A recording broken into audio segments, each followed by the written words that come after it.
Thank you very much, ladies and gentlemen of the press. We want to thank you at coming at very short notice. We were last together at Jove Center on Tuesday, and there are several developments that have taken place today.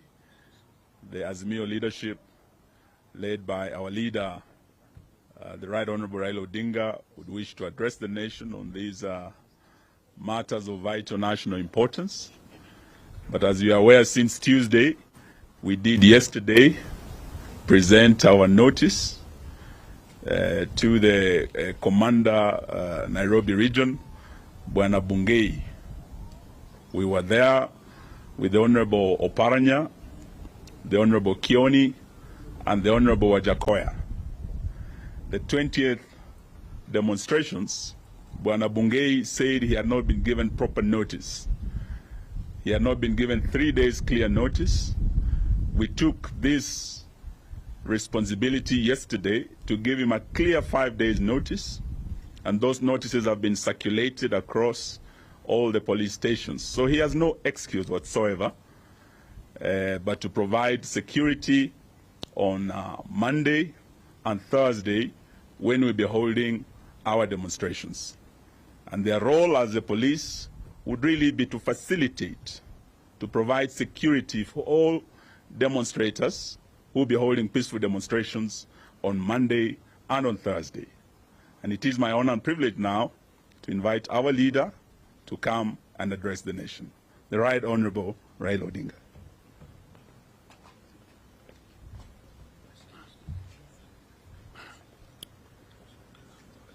Ladies and gentlemen of the press, we have a statement which I'm going to read.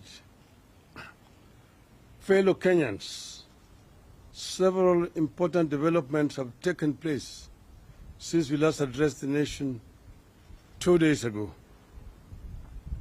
First, a section of the clergy has called on Azimio la Umoja to call off protests and instead engage in talks with Mr. William Ruto.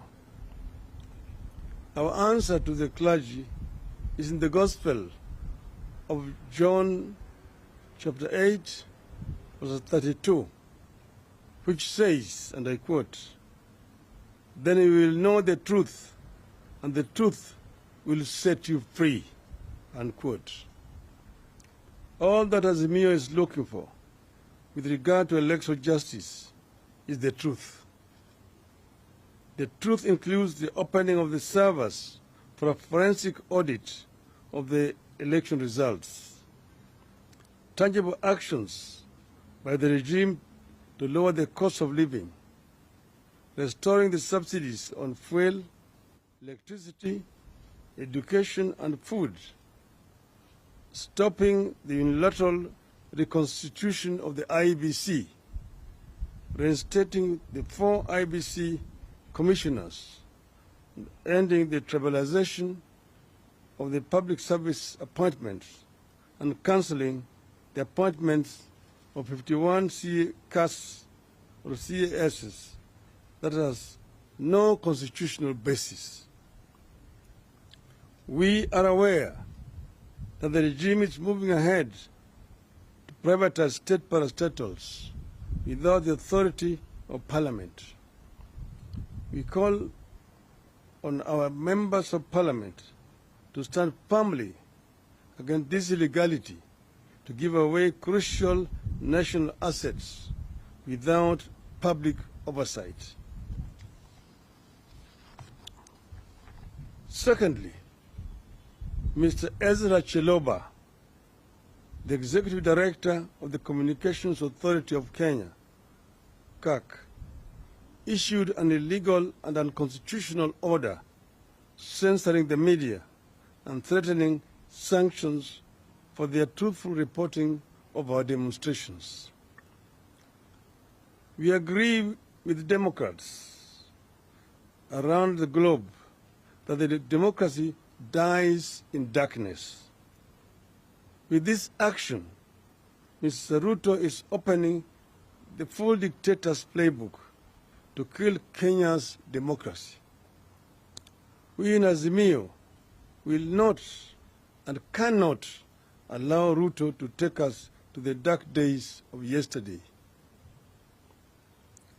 Thirdly, Kenya Kwanza has continued to claim that all we are looking for is a handshake.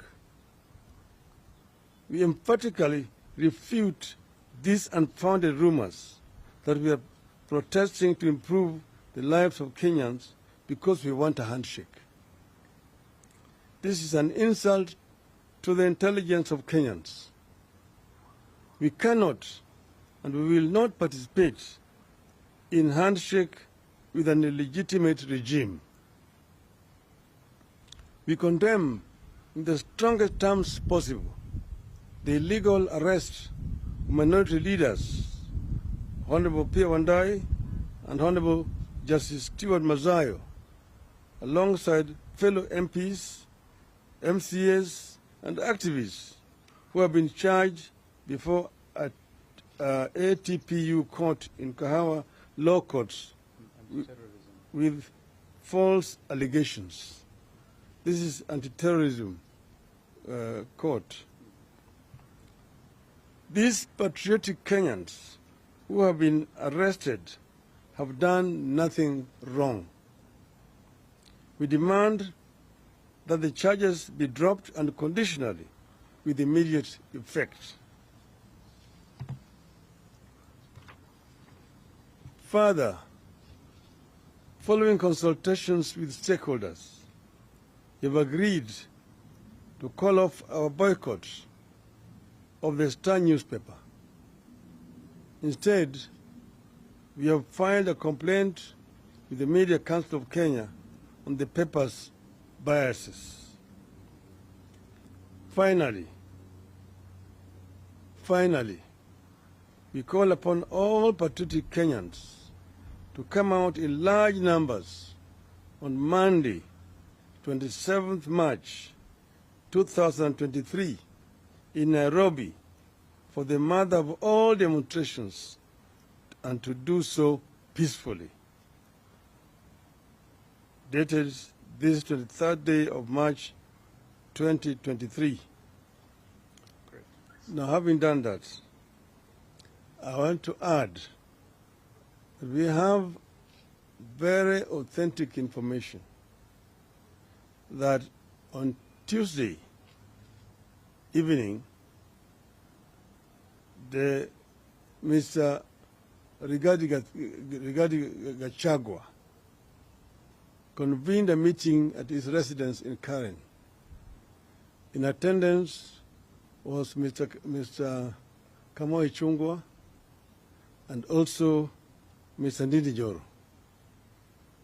They had invited several youths from different parts of the country to that meeting. And that meeting turned out to be a strategy session to plan to counter the demonstrators on Monday. The plan, according to information we have, is that these youth are going to be given uniforms similar to those of the MDD, our movement, the movement for defense of democracy.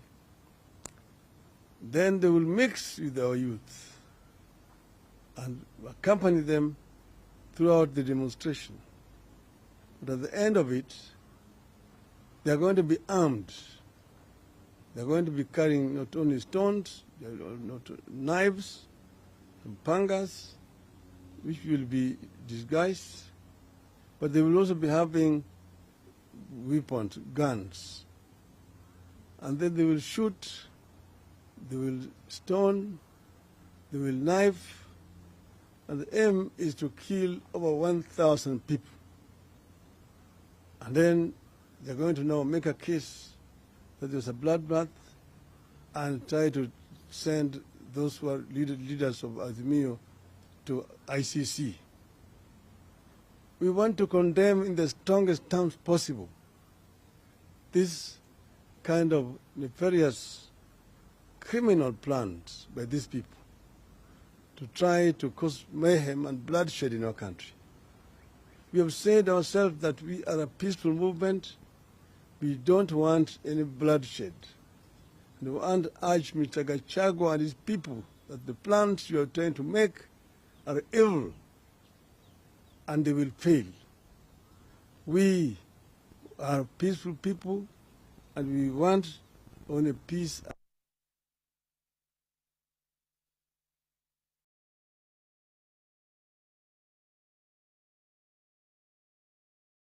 Plan of new. It will be the plan of this regime, which is completely contemptuous the wishes of the people.